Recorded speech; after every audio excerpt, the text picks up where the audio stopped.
Thoughts on K&N air filters? I think they're great. I've had a K&N filter on this Impala for over 10 years. I got the cold air from K&N because it's carb approved for here in California, and it comes with that cone filter. Fits nicely. I haven't really ever had to replace it. Just clean it out and it's good to go. But why did I buy a second one? So I did buy a second K&N filter for this car, the Impala SS, because I think it's easier just to have two filters. While you're cleaning one, the other one can just be slapped into the car. So that's what I did. The bad part was I looked and finally got the right part number. It's RF-1021 or 1021 for the K&N cone filter that came with the cold air intake for this car.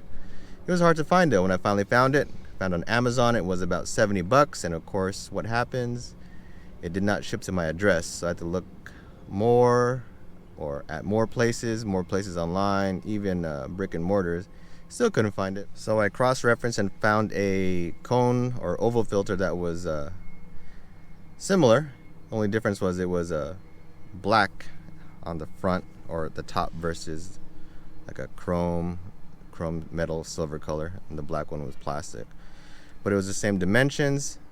The number on it was RU-1021, so I went for it, try to see if it fit, and it did. The bad part about that was it was $20 more, so it was $90 on Amazon shipped, but it all worked out. So I got that one in the car now while the other one's being cleaned, while I'm drying it, and I soaped it up and did all that, got the big debris out of it, but I didn't oil it yet. I think I'm gonna oil it when I put it in, or it's time to swap out the other one to clean. So that's my plan for now.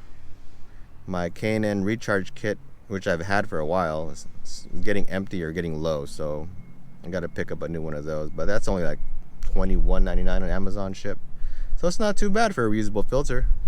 I haven't had a rip, but I've tried to be careful with it. So K&N, good to go.